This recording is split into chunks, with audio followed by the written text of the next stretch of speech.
Ça tourne, on est en live. Tout ce qu'on dit maintenant est retenu par l'histoire. Ça marche.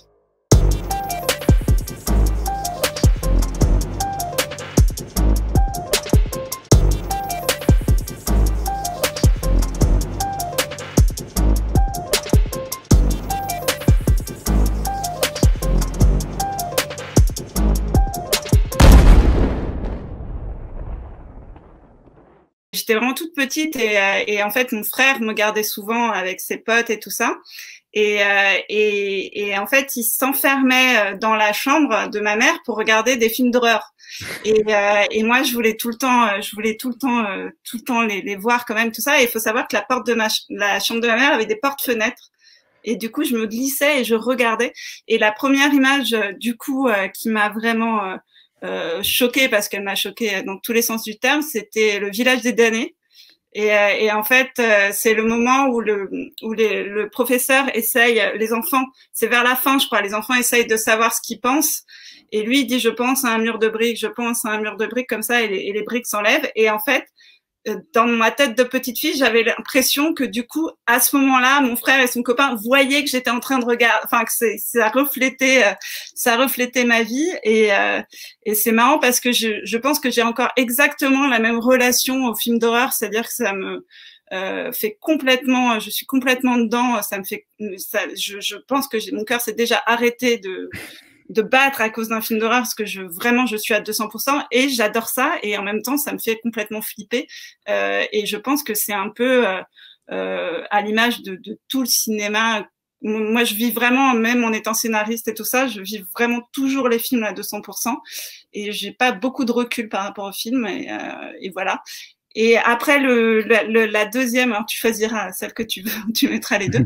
J'avais 11 ans, je crois que j'avais 11 ans, et j'ai vu French Cancan de Renoir, et le moment où Gabin, je sais pas si tu te rappelles, mais il y a en gros Nini, l'héroïne du film apprend que Gabin l'a trompée. Comme fait Gabin dans absolument tous ses films, et et en fait, du coup, elle veut pas monter sur scène. C'est l'histoire du Moulin Rouge, en fait, et c'est la première représentation du Moulin Rouge, et elle vient d'apprendre qu'il la trompe, et du coup elle veut pas monter sur scène, et Gabin lui fait un discours sur ce que c'est le spectacle, et moi je trouve que c'est un des plus beaux discours qui a jamais été fait sur le spectacle. Et à ce moment-là, je me rappelle très bien que je me suis dit, je veux faire ça de ma vie, c'est ça que je veux faire, quoi. Et donc c'est vraiment cette scène qui m'a donné envie de faire du cinéma. Ce que tu veux ou ce que moi je veux, est-ce que tu crois que ça compte? Est-ce que ça pèse dans la balance? Il n'y a qu'une chose qui compte, c'est ce que eux là-bas veulent. Le métier, c'est d'être au service du public. Tu sais pourquoi j'ai du chagrin de devoir partir? C'est pas parce qu'ils vont tout casser si tu n'entres pas, je m'en fous royalement. C'est parce que mon métier paiera mon petit soldat. Et puis merde, je croyais que t'étais les nôtres. Et ben puisque t'en es pas, fous-moi le camp. Allez mes enfants, en place pour la carrière. Allez, hop. C'était vraiment le cinéma qui t'attirait, parce que c'est plutôt tourné autour de la scène, là. Et, du coup, qu'est-ce qui t'attirait spécifiquement dans le cinéma? Alors, en fait, moi, à l'époque, je racontais beaucoup d'histoires aux gens. Moi, je suis vraiment la clown de service, c'est-à-dire celle qui se faisait des amis en faisant la clown, voilà, c'est comme ça que je me défendais dans la vie. C'est que j'avais des choses compliquées dans ma vie, mais je faisais tout le temps des blagues. Et une des choses que je faisais, c'est que je racontais tout le temps des histoires aux gens. Je prenais des gens de la classe, donc je savais que je voulais raconter des histoires. Mais je savais pas, en fait c'était un peu flou dans ma tête à l'époque, surtout quand j'étais petite, c'était cinéma, théâtre et tout ça. Moi ma mère elle a toujours beaucoup regardé de cinéma, fait du théâtre et tout, mais je mettais pas vraiment de mots dessus. Et en fait le film French Cancan, c'est au-delà, enfin déjà c'était un film, et je me suis dit c'est ça, c'est un film en fait je crois que c'est le mélange de cotillon, de sentiments, de choses belles, de pleurs, d'amour et tout ça. Et vraiment pour moi c'était ça le cinéma, c'est-à-dire un truc de grand spectacle qui fait vivre plein de choses, plein de sentiments. Et le discours aussi fait partie de cette envie, c'est-à-dire que au-delà de toute chose dans la vie, pour certaines personnes, ce qui est le plus important, c'est faire rire les gens, les faire pleurer, et c'est le job de certaines personnes. Et je crois que très tôt, je me suis dit que moi, je voulais faire ça dans ma vie, quoi. Tu parles de ta mère qui regardait beaucoup de films. Est-ce que ça a été une passeuse pour toi, une passeuse, culturelle? Est-ce qu'elle elle t'invitait à voir ces films ou comme avec tes frères, tu allais en cachette et Je sais pas si elle m'a en fait, ma mère elle a toujours beaucoup elle voulait être actrice, elle l'a pas fait et elle m'a toujours, je crois qu'il y a elle m'a j'ai toujours baigné dans cet amour du cinéma. Après, est-ce qu'elle m'a fait passer? Je me rappelle pas de moments, par exemple, où elle m'a dit, à part Wim Wenders peut-être, c'est seul. Je sais qu'elle était fan de Wim Wenders, c'est ça. C'était plus la musique qu'elle m'a passé, bon, parce qu'elle aimait plein de. Mais c'est surtout que j'ai vécu dans un monde où le soir on regardait des films genre d'arrêt d'essai, tout ça. Enfin, je sais pas comment dire. Elle m'a pas orientée, mais par contre, je baignais dans ça, je pense plus, c'est plus. Et puis après, moi, très tôt, je me rappelle être allée au cinéma toute seule très tôt, être allée voir des films d'horreur très tôt, m'a fait passer pour quelqu'un qui avait, je sais plus quel âge, l'expérience interdite. Je me rappelle l'avoir vu beaucoup trop jeune, en prétendant que j'avais, je sais plus quel âge. Enfin, donc après c'était une façon aussi j'avais comment dire une enfance pas difficile mais compliquée on va dire et aller au cinéma était vraiment c'était ma comment dire ma porte de sortie quoi. C'était là où je me sentais en sécurité et j'adorais. Moi j'ai beaucoup lu, je lisais beaucoup de BD aussi. En fait, c'est pas, et je lisais beaucoup de livres aussi d'ailleurs. C'est surtout que j'aimais vivre dans un monde de fantasmes et pas tellement de réalité, quoi. Qu'est-ce que tu privilégiais comme endroit pour regarder des films? Donc d'après ce que tu dis, c'est le cinéma où tu te sens en Oui, sécurité, à mais l'époque, est-ce qu'à la maison, c'était aussi le cas? Est-ce qu'il y a deux choses? Parce que tu parles aussi de à la maison, cinéma d'arrêt d'essai, et puis toi, ouais. après, tu te forges tes propres goûts. Est-ce qu'il y a une dichotomie comme ça entre à la maison et au ciné? Alors c'est plus que moi je me suis fait là où je me suis fait mes propres goûts, c'est-à-dire que moi j'étais dans une famille plutôt intello, surtout mon père qui était vraiment, lui c'était même pas le cinéma, il fallait uniquement lire des bouquins à la Pléiade, et qu'en fait la façon de me créer mon indépendance, c'est d'aller voir des films de comédie, c'est d'aller voir des films d'horreur, des trucs qui étaient pas tellement bien vu dans ma famille, par exemple, du côté de mon père, il fallait que je me cache pour lire des Stephen King, quoi. C'était pas bien vu. Et ma mère, je me rappelle, par exemple, le souvenir où à un moment, elle avait pris Canal. C'était très rare à l'époque d'avoir Canal. Elle a dû avoir Canal 6 mois. Et genre, j'ai réussi à faire regarder le film de Les Nuls. Et on l'a regardé ensemble. Et pour moi, c'était un tel plaisir. Et elle rigolait et tout ça. Et j'étais tellement heureuse parce que c'était pas du tout ce qu'on regardait d'habitude, quoi. On regardait des films plutôt intello et tout ça, et pas tellement des films de comédie. Donc mon indépendance, je l'ai pris plus. Et puis après, quand j'ai commencé, j'avais pas le droit de regarder la télé quand j'étais petite. Donc quand j'ai commencé à regarder la télé en cachette, moi j'étais accro à Côte Ouest quand j'avais 17-18 ans en cachette le midi. Je revenais en cachette le midi pour regarder Côte Ouest, que j'ai absolument pas le droit de regarder ça. Voilà. Après Seinfeld, tout ça, c'est des trucs que j'ai regardé en cachette aussi, les Simpsons. Et tout ça, c'est des trucs que je regardais, voilà, que j'avais pas le droit de voir. Et du coup, qui avait pour moi un goût vraiment intéressant et d'interdit, voilà. Et aujourd'hui, même mon métier, c'est d'écrire, que ce soit de la comédie ou des feuilletons, des choses qui, dans ma famille, n'étaient pas si admises que ça, en fait.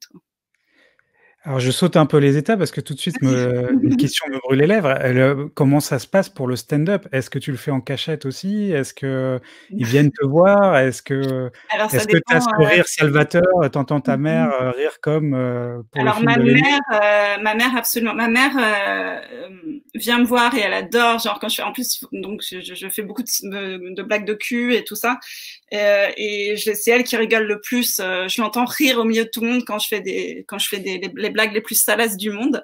Donc ma mère, je crois qu'elle est assez fière de ça, que je fasse ça. Ça l'a fait. En plus, ma mère, on a toujours beaucoup rigolé à la maison quand même et tout. Donc elle est fière, et moi ça me dérange pas parce que quand je suis sur scène, j'ai un recul. En fait, évidemment, c'est ce que je raconte ma vie et tout, mais t'es toujours dans un personnage, en fait. Donc moi, autant ça me gênerait de lui raconter comme ça à table des histoires sur ma vie sexuelle, autant sur scène, ça me dérange pas. ma mère est beaucoup venue et elle est beaucoup, elle est un peu fan et tout ça parce que justement, je pense qu'elle a toujours fantasmé cette vie d'actrice et tout, donc c'est un peu son fantasme quoi que je vis. Mon père, c'est beaucoup plus compliqué. Mon père, il est psy et en fait, le premier sketch que j'ai jamais fait, c'est sur le fait qu'il soit psy. Et en fait, c'était il y a longtemps, mais j'avais voulu le mettre en vidéo sur Internet. Et du coup, je me suis dit, si jamais il y a une de mes cousines qui lui fait passer ou quoi que ça se sait, je veux pas qu'il l'apprenne par quelqu'un d'autre, donc je vais lui envoyer. Et je lui ai envoyé, ça a été catastrophique, quoi. Tout le sketch était sur le fait qu'il m'a toujours analysé toute mon enfance et tout ça, et il m'a envoyé des lettres de 5 pages pour dire qu'il ne m'analysait pas. Des analyses de 5 pages pour dire qu'il ne m'analysait pas, donc c'était voilà. Donc et mon père, du coup, il m'a jamais vu puis j'aurais plus de mal à raconter des trucs de cul devant mon père, voilà. Donc maintenant, par contre, avant carrément, il le savait. C'est-à-dire que je le cachais quand j'allais dîner chez lui, qu'après j'allais jouer. Je disais pas que j'allais jouer et tout ça. Je disais, je sais pas, chez moi ou quoi. Maintenant, c'est su. Genre à table, on dit que je fais du stand-up et tout. Mais par contre, il demande pas à le voir parce que et moi, je lui montre pas, quoi. C'est marrant, peut-être qu'il va analyser cette vidéo. On va voir. Ouais, je Il va te ressortir le lapsus, mon mère. Si un de mes frères et sœurs lui met devant, je pense qu'il il le verra pas. C'est marrant parce que ça me fait vraiment penser à, je suppose que tu connais cette série, formidable Miss Maisel. Ouais. Et Alors moi, j'aime pas trop, hein, donc il faut pas trop lancer dessus. Mais... Pardon? Moi, je n'aime pas trop cette série, mais. Ah oui, mais du coup, cette confrontation avec la famille, on la retrouve dans la série, un peu le fait de devoir cacher à certaines personnes. C'est quand même compliqué le stand-up, quoi. Tu dis quand même des choses qui sont très intimes et tout ça, et en plus tu les dis en direct, c'est-à-dire que c'est pas comme. Par exemple, moi, j'avais écrit un court-métrage qui parlait un peu de cul et tout ça, et ça me dérangeait pas que mon père le voie parce que c'était c'est vraiment mis à distance par l'écran. Voilà, c'est ça. Tandis que moi qui dis des choses sur ma vie sexuelle, enfin, je parle pas que de ça, mais j'en parle, quoi. Donc, et même des choses, moi, par exemple, je me rappelle d'une fois où ma mère était là et ça m'a, comment dire, un peu choquée, gênée qu'elle soit là, mais parce que je disais des trucs très intimes sur moi qui n'étaient pas du tout des trucs sexuels, en fait. Donc ça dépend, voilà, c'est pas forcément. C'est aussi de se dévoiler. Mais ça, c'est quand on a choisi d'être artiste. Je pense que c'est un choix qu'à un moment il faut assumer. Et je suis curieux d'avoir ton avis sur Miss Maisel, en effet. Je ne dirais pas si j'aime ou pas, mais justement, quelqu'un. Moi, je suis une grande fan de Gilmore Girls. Voilà, par la même créatrice, c'était vraiment, genre, j'adore cette série et j'étais vraiment très pressée de voir ce qu'elle avait fait en deuxième. Après, je pense que le grand problème de Mrs. Maisel pour les gens qui font du stand-up et qui est vraiment pas un problème pour le reste du monde, c'est que quand tu fais quelque chose, c'est-à-dire que la série fictionne le stand-up et c'est pas du tout réaliste, pas du tout réaliste sur le stand-up. Même à cette époque, je veux dire, c'est pas réaliste sur comment tu écris du stand-up, ce que c'est de vivre le stand-up et tout. Et du coup, ça, forcément, quand toi tu le vis, ça te met à distance et tu te dis, bah non, c'est pas. Et ça, je comprends que c'est vraiment uniquement pour les gens qui font du stand-up que c'est pas bien, mais le reste, c'est très bien pour le reste du monde, quoi. Après, je trouve qu'elle a, au-delà de ça, dramaturgiquement, je trouve qu'elle a vraiment des problèmes de riche, vraiment. C'est-à-dire qu'elle a pas des vrais problèmes. Elle a jamais de vrais problèmes. Et ça, moi, en fait, ça me fait chier dans une série. Je veux dire, à un moment, il faut que les gens, ils aient des vrais problèmes, quoi. Et au-delà de ça, je trouve que le stand-up est pas drôle, en plus. Quand elle est sur scène, je trouve ça pas très drôle. Et elle est censée être genre la meilleure stand-upeuse de je sais pas quoi. Donc voilà. Mon analyse. Non, c'est très bien, c'est très bien. Quand même, il faut savoir que les gens qui font du stand-up sont en général quand même très névrosés. Et donc voilà, on est quand même très en dessous de la réalité. Voilà. Et toi, quand est-ce que tu as commencé le stand-up? Qu'est-ce qui t'a attiré vers cette discipline? Parce que je crois que tu as plutôt une formation cinéma. Ouais.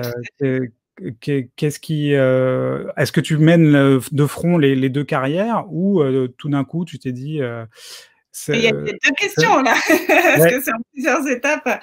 En fait, moi, je suis plutôt après, je suis très série. Hein. Depuis tout le temps, j'ai été très, même comme gamine et tout. Comme je t'ai dit, je regardais des séries, donc je suis pas si cinéma que ça. Je suis plus série.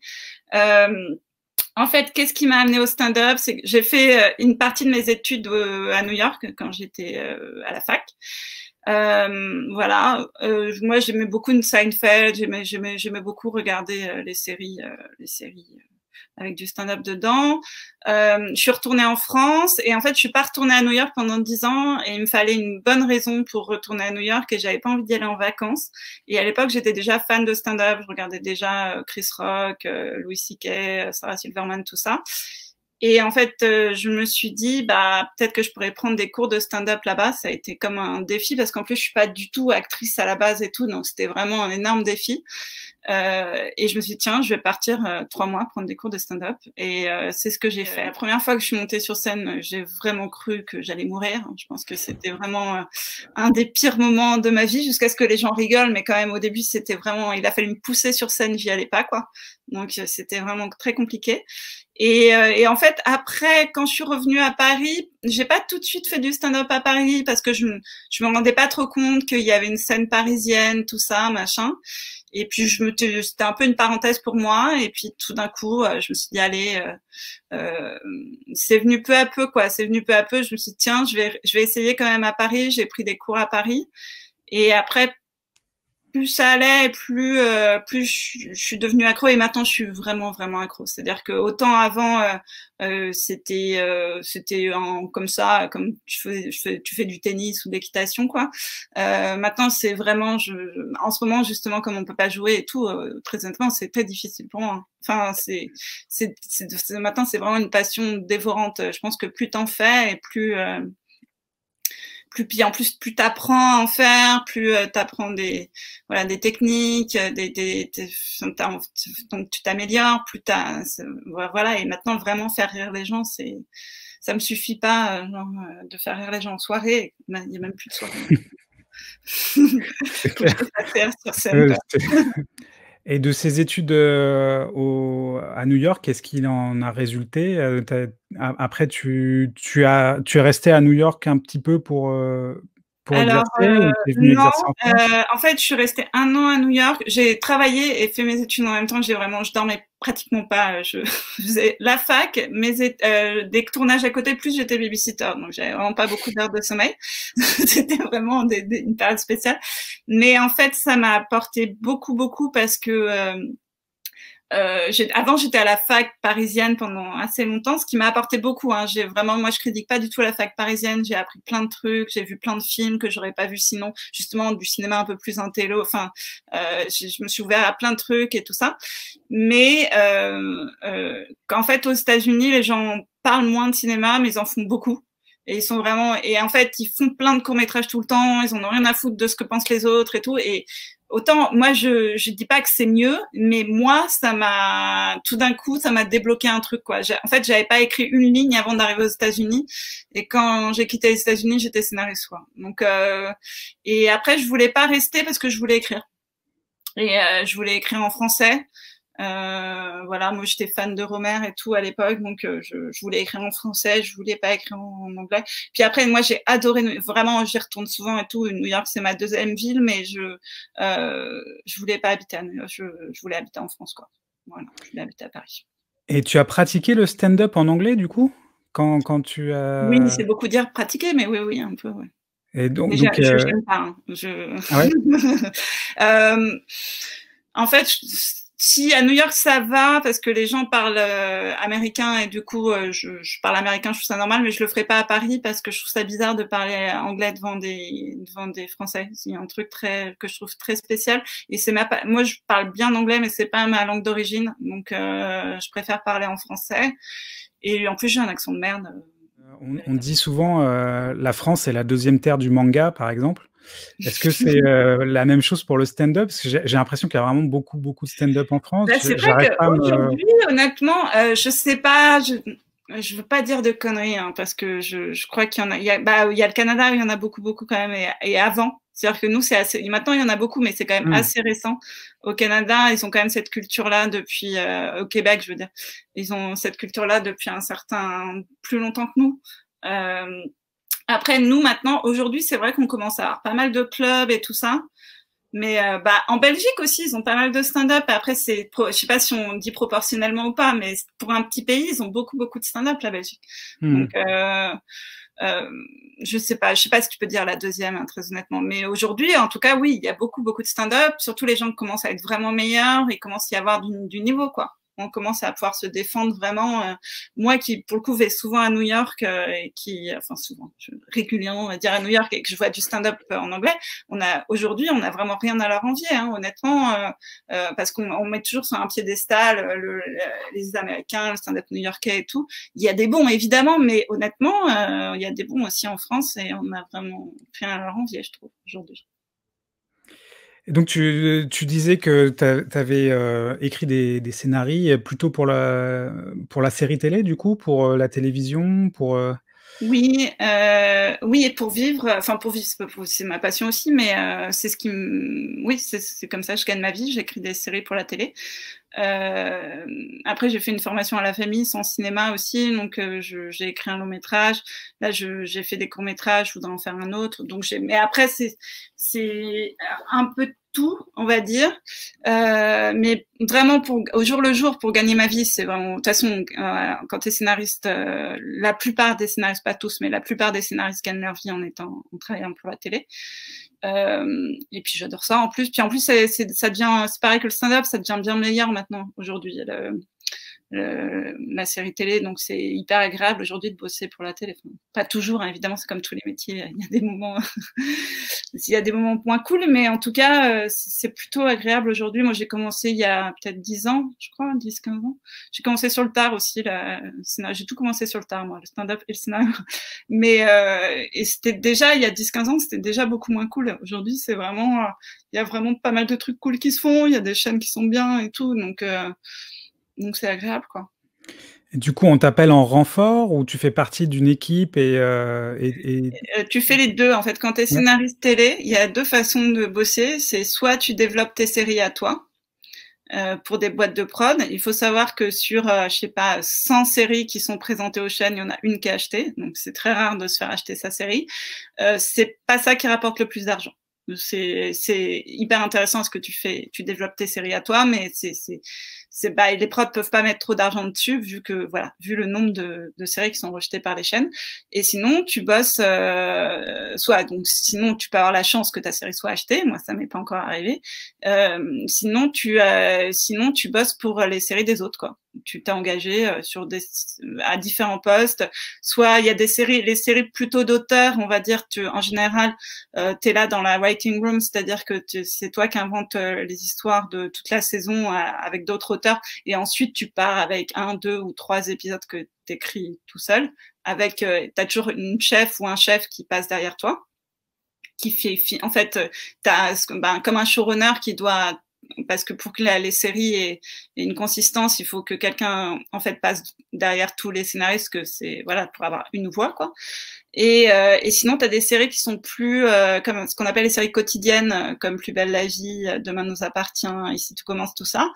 Ça, c'est plus industrialisé, et en fait, on a chacun nos postes, c'est-à-dire qu'il y en a qui sont aux histoires, il y en a qui sont au dialogue, c'est beaucoup plus hiérarchisé.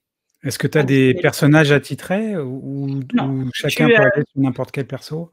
Non, ce que tu as attitré, c'est soit tu travailles aux histoires, soit tu inventes les histoires et les scènes, soit tu écris les dialogues. Quand on dit écrire les dialogues, c'est aussi inventer la mise en scène de la scène et tout ça, quoi. Alors je me pose la question, tu as travaillé sur des séries longues quotidiennes comme ça, comme Plus belle la vie, etc.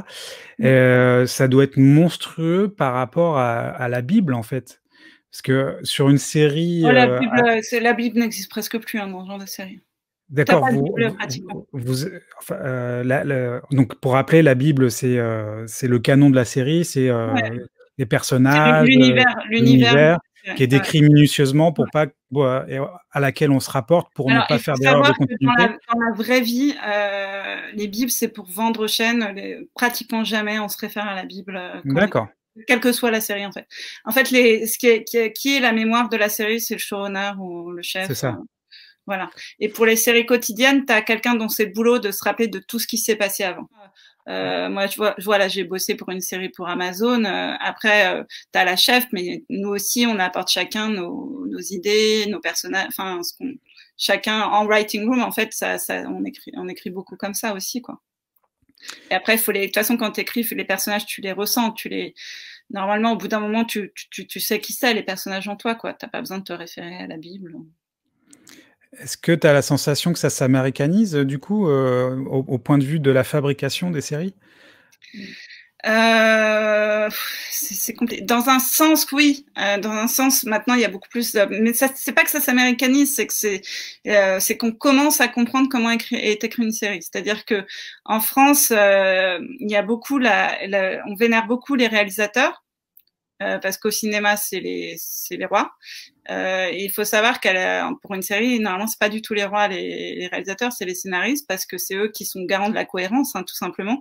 Et en fait, les réalisateurs sont eux alors là, attention, je vais me faire bouffer sur Internet, mais en gros, des très bons techniciens. Et parce qu'en fait, il faut quelqu'un pour la cohérence. Et comme les séries, c'est sur la longueur, c'est le scénariste, quoi. Et du coup, pourquoi je disais ça? Je ne sais plus. Est-ce qu'il y a une américanisation? Voilà. Et en fait, la France a mis du temps à comprendre ça.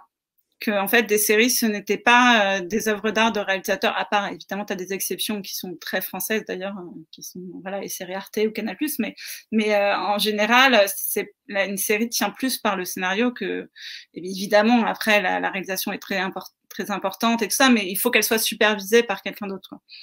Et c'est plus dans ce sens-là que la France a un peu de retard. Enfin, on a du mal à laisser de la place aux scénaristes, en fait, en gros. Mais ça, c'est en train de changer un peu. Après, il faut aussi, enfin, je veux dire, il y a aussi plein de clichés sur les États-Unis, c'est mieux que la France et tout, pas forcément. Je veux dire, il faut voir aussi, nous, on trouve 10 séries géniales aux États-Unis, il y en a 200 qui sont diffusées, hein, donc je veux dire, nous, on a le haut du panier, c'est pas que, enfin, c'est aussi, c'est un pouvoir de l'argent. C'est-à-dire qu'aux États-Unis, il y a tellement c'est-à-dire qu'ils ont beaucoup plus de téléspectateurs que nous. Enfin, ils ont une puissance de tir qui est énorme, et du coup, ils ont des budgets énormes que nous, on n'a pas du tout. Donc, il faut quand même qu'on se débrouille avec beaucoup moins, et ça se ressent à l'écriture aussi. C'est-à-dire que des scénaristes en atelier, il faut les payer en atelier, hein.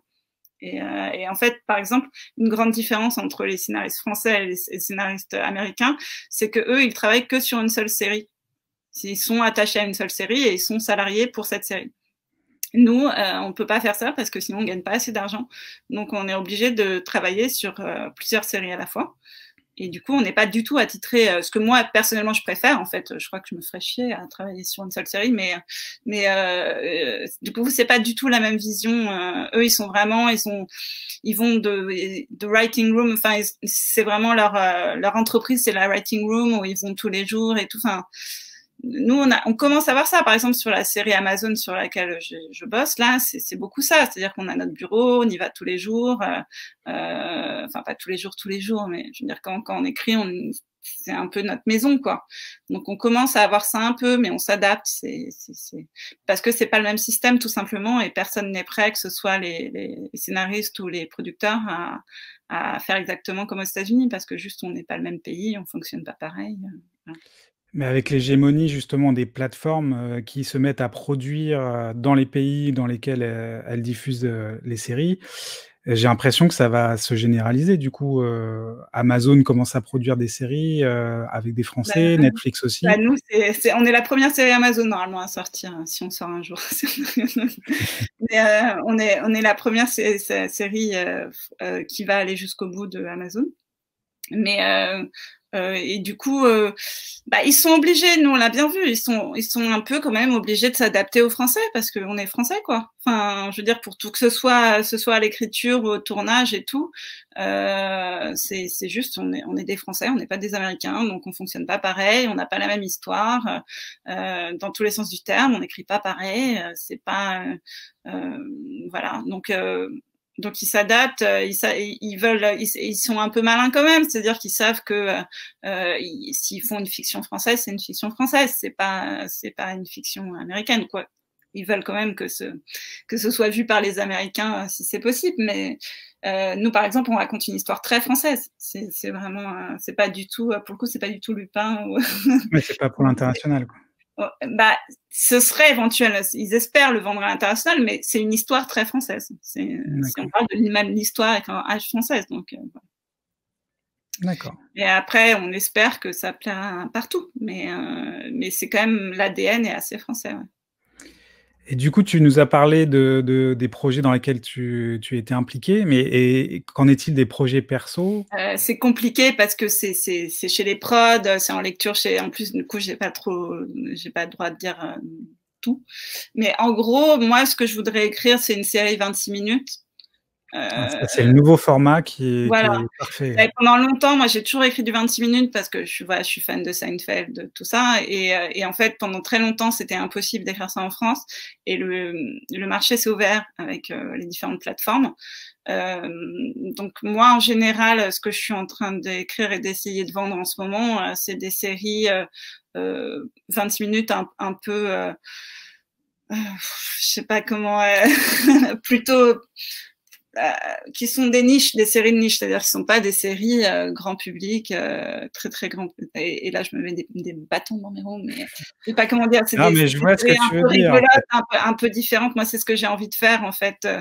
Parce que il se trouve que je travaille pour des séries grand public avec des millions de spectateurs et tout ça, et j'adore ça. Mais du coup, j'ai un peu envie aussi à côté de faire autre chose, des séries un peu plus niches, quoi. Ce qu'il y a, c'est que pendant très, très longtemps, ce format de 26 minutes, c'était le format de la sitcom et c'était très identifié, surtout en France parce que tout ce qui était 26 minutes, c'était ça.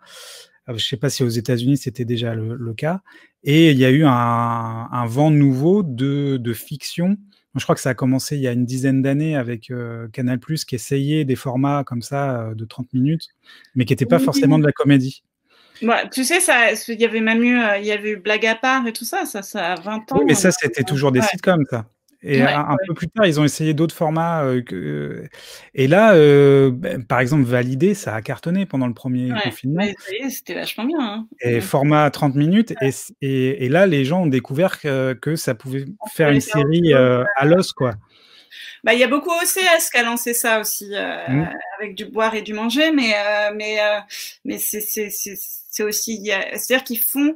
Ce qui est bien aujourd'hui, c'est que les plateformes, ils lancent un vent nouveau où, en fait, ils se plantent de temps en temps. Il y a des séries, vraiment, il y a à boire et à manger, c'est pas toujours bon et tout, mais au moins, ils tentent les trucs. Et ça, c'est plutôt chouette parce que ça a un peu dérouillé même en fait il y a même du coup ça a fait un vent de changement un peu chez TF1 qui commence un peu à faire des séries différentes et tout ça parce que ils ont vu le vent nouveau arriver et ça et voilà et du coup oui le 26 minutes alors bon TF1 n'en est pas encore à faire du 26 minutes enfin à part pour les quotidiennes parce que c'est le format des quotidiennes en fait 26 minutes mais oui, c'est surtout, en fait, à vrai dire, le truc qui a besoin de vrais changements, c'est de la pure comédie.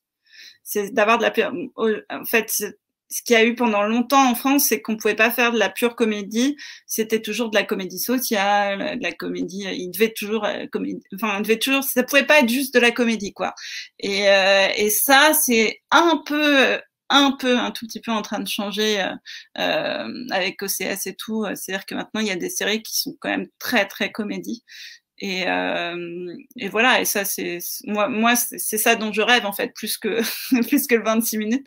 C'est faire des séries où vraiment, en fait, les personnages sont poussés et tout, parce que le problème, c'est quand c'est pas de la pure comédie, on est toujours obligé, les personnages, ils doivent être très gris, ils peuvent pas être blancs ou noirs, il faut qu'ils aient toujours des bonnes raisons pour faire tout ce et en fait, ça tue la comédie, ça. Enfin, la comédie, c'est vraiment, il faut y aller à 200%, faut que les personnages, ils soient très marqués, qu'ils aient pas forcément, faut pas forcément s'arrêter sur le fond de pourquoi c'est très par exemple, les comédies, comme VIP ou des choses comme ça, en fait, les personnages sont très à l'extérieur, c'est-à-dire c'est des personnages qui comment dire, dessinés par leur réplique, par leur façon d'agir au monde, et pas du tout par pas du tout un petit peu, mais je veux dire, c'est très à l'extérieur, et ça, pour la comédie, ça marche très bien. Et en France, pendant longtemps, on n'a pas voulu ça, parce que c'est pareil, les Français, c'est très dans la pensée, et je trouve ça dommage de s'en priver. Et ça, c'est un peu en train de changer aussi. Donc, moi, c'est au-delà de la sitcom, c'est plus cette évolution-là dont j'ai envie, quoi. Et après, je trouve qu'aujourd'hui, en fait, on a un peu, ça manque de sitcom, en fait, moi, je trouve. Moi, je suis pour un peu le retour. Je trouve qu'aux États-Unis, par exemple, à part Brooklyn Nine-Nine, qui reste quand même un peu encore de la sitcom, je trouve qu'on a un manque même aux États-Unis, ils sont en train de faire un tournant où il y a plus trop de sitcom. Et moi, pour le coup, ça me manque la sitcom pure et dure. Alors justement, qu'est-ce qui te faisait rire et qu'est-ce qui te fait rire actuellement? À la télé, au cinéma, c'est assez large. Ouais. Comme ça, tu peux nous envoyer des recommandations. Alors, les premières choses qui m'ont fait rire, ça, c'est une recommandation qui va être, c'est des petits films indépendants qui s'appellent Les Bronzés. Ça, mais honnêtement, moi, ça m'a vraiment,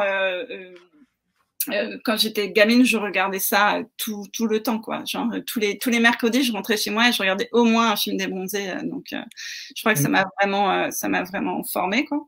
Ça rejoint ce que tu disais sur ce sont des personnages très extérieurs en fait qui sont que par les défauts, les traits, et du coup c'est très drôle. La réplique aussi, de la réplique. Et c'est très au couteau, c'est-à-dire c'est très. Moi j'aime beaucoup les dialogues. Mon film préféré avant que tu poses, c'est Quand Harry rencontre Sally. Et vraiment les dialogues comme ça au couteau qui sont pas du tout réalistes, mais qui sont extrêmement drôles et extrêmement justes sur la personne humaine, en fait, sur les humains. Ça, moi, c'est ça que je veux. C'est-à-dire, c'est pas forcément. Je trouve que la comédie n'est pas forcément réaliste, quoi. Et Les Bronzés, c'est vraiment ça. C'est là, j'ai re-regardé pour la 200 millième fois Les Bronzés au ski pendant les vacances, et les dialogues, c'est ouf, quoi. Enfin, c'est la scène directe, tu n'as aucun temps mort, c'est complètement dingue, quoi. Et voilà. Donc moi j'aime beaucoup ça, c'est vraiment très du comique puriste. Voilà. En ce moment en France, j'aime beaucoup ça, le dernier Salvadori. Pour le coup, je trouve que là, on est dans de la vraie comédie et de la comédie qui fait pleurer et envie de tomber amoureux. Et voilà. Et pour moi, ça, c'est ce que je veux faire dans la vie, quoi. C'est vraiment, je trouve qu'on touche, c'est-à-dire qu'on peut, je trouve qu'il y a un écueil qui est de penser que si on va trop loin dans la comédie, on peut pas faire ressentir des sentiments aux gens. Et je trouve que Salvadori nous prouve le contraire. Ça va très loin dans la comédie et on ressent tout ce qu'il y a à ressentir sans aucun souci. Voilà. Donc ça j'adore. J'aime beaucoup Mouret. Donc pour le coup, c'est l'inverse je suis en train de prouver l'inverse de ce que je dis. Oui, c'est ça. Les deux que tu cites, c'est beaucoup dans l'étude des caractères. Mais c'est beaucoup dans le dialogue. Oui. Ouais. Donc quelque part, ça peut rejoindre aussi ce que je dis sur la comédie, c'est-à-dire c'est quand même beaucoup du comique de dialogue, même si c'est très différent de Brooklyn Nine-Nine et des Bronzés. Il y a quand même un amour du dialogue et un dialogue qui est pas réaliste et qui voilà. Du coup, on en revient à tes premiers amours, parce qu'il y a un lien direct avec Rohmer, entre Emmanuel Mouret et Rohmer. Tout à fait, mais pas. C'est pas les mêmes non plus. Je trouve qu'on a tendance à dire que c'est les mêmes. Mouret est quand même beaucoup plus comédie qu'est Rohmer. Je trouve qu'il y a quand même, c'est pas non plus les mêmes, quoi.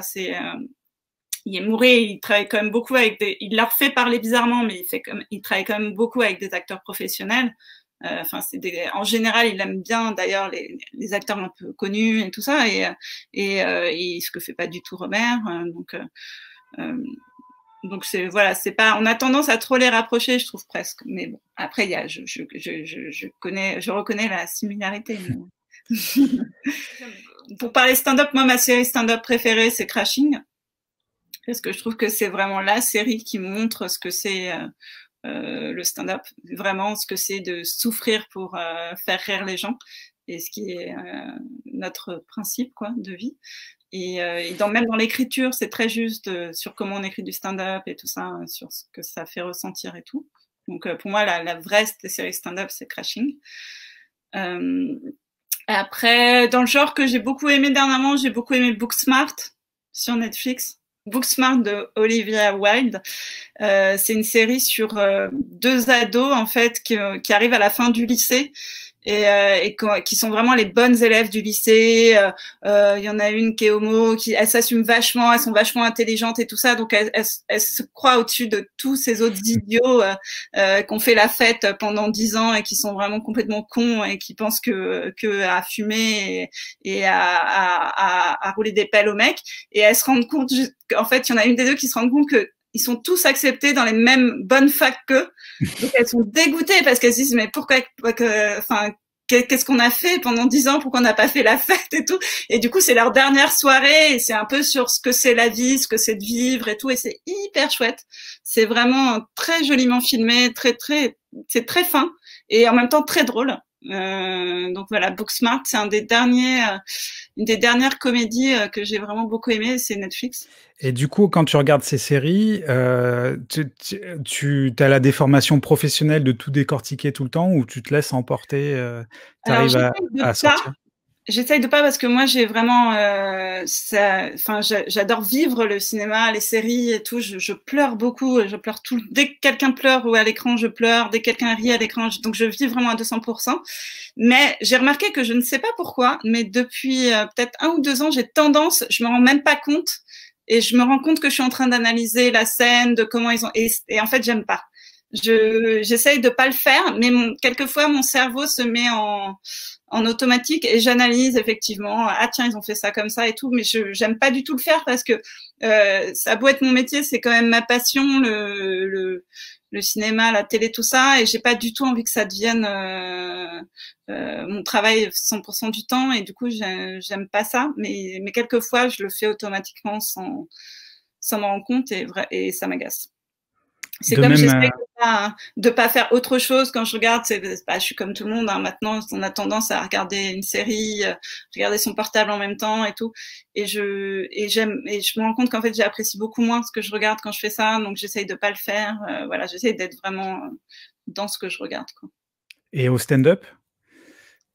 Le stand-up, c'est pareil, j'essaye d'être dans le truc sans analyser. Après, quelquefois, je regarde les gens que j'aime vraiment bien, je regarde plusieurs fois leur spectacle et là, j'analyse ce qu'ils font. Mais quand je regarde plusieurs fois leur spectacle, quoi. Ben moi, comme tu le sais, je fais partie d'un trio et les 2 autres sont partis dans le stand-up et moi, ça me terrifie, en fait. Je les vois faire, je suis terrifié parce que c'est la part d'intime que tu livres qui est le plus dur. C'est assez proche. On avait fait un stage tous les 3 de clown et c'est un des trucs les... Je suis phobique des clowns. Ah vraiment je suis une vraie phobique des clowns. Ouais. Donc même d'en parler, ça me met mal à l'aise. Ah bon, bah, j'en parle plus. Mathurin me l'a pas dit, je pense qu'il le sait. Non, mais c'était un stage d'1 semaine et c'était une des choses les plus difficiles qu'on ait fait. Ouais. C'était vraiment terrifiant parce que tu mets à nu, tu te mets à nu et justement tu enlèves le second degré, tu enlèves l'ironie, tu enlèves la dérision, tu donnes quelque chose de pur. Et j'ai le sentiment que quand le stand-up est réussi, parce que j'ai vu aussi beaucoup de mauvais stand-up, c'est ça, t'as de la pureté à l'état brut qui t'est livré. Recherche, en fait, moi, ma théorie, c'est plus tu vas rechercher en toi ce que tu penses, plus tu vas toucher les gens, parce qu'en fait, tu touches à un truc qui est un peu universel, que tu n'arriveras pas à toucher si tu restes en surface, quoi. Donc, mais après, il y a vraiment, je pense, un besoin. Moi, honnêtement, aujourd'hui, je pense que je peux tout faire pour faire rire. Je suis prête à tout, quoi. C'est vraiment ça. Je pense que tout le monde l'a pas, et heureusement, parce qu'on serait tous timbrés. Moi, je suis prête à beaucoup pour faire rire, et y compris à tout dire sur moi. Voilà, et à essayer d'aller chercher. Après, c'est un travail, hein, parce que c'est dur de savoir aussi d'analyser ce qu'on a à l'intérieur. Mais oui, je pense que c'est important d'avoir en tout cas un regard sur soi-même pour faire rire, quoi. Parce que soi-même, c'est les autres. Voilà, on n'est jamais que le miroir des autres, quoi. Donc c'est une façon aussi d'analyser la société, de nous analyser nous, quoi. Donc c'est sûr que voilà, c'est un peu terrifiant, mais en même temps, c'est tellement bon que. Ça me fait penser à un épisode de la 4e dimension. Tu sais, Jordan Peele a repris. Oui, le premier épisode. Celui sur le stand-up, ouais. Ouais. Où en fait, tout ce qui est intime et qu'il livre aux gens, et tout d'un coup, ça disparaît de sa vie. Les gens disparaissent, ouais. Ça ouais, c'est assez juste. C'est pour de vrai. C'est une vraie question qu'il faut se poser quand on fait du stand-up, parce que effectivement, ça peut blesser des gens. Moi, ça a blessé mon père. Voilà. On peut blesser des gens, on peut se blesser soi-même, on n'a plus trop de secrets pour les gens. Enfin, c'est spécial, quoi. Mais c'est une question de priorité. Voilà, moi je pense que vraiment c'est une de mes priorités, c'est faire rire, quoi. Donc, c'est bien pour chacun ses responsabilités dans la vie. Il y en a qui veulent sauver le monde, et il y en a qui veulent le faire rire, et voilà. C'est un joli mot de la fin. Ça va certainement se terminer par ça. Ça marche. Bon. Merci du coup. Merci à toi, merci.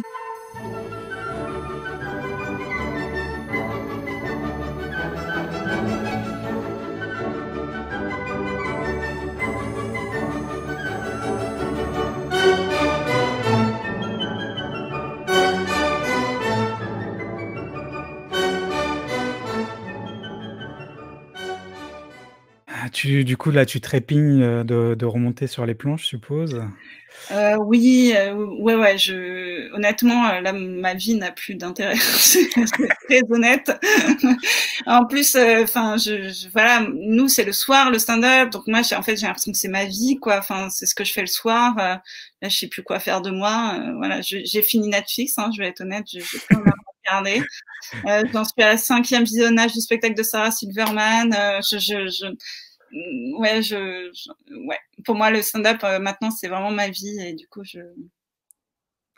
j'en peux plus. Voilà.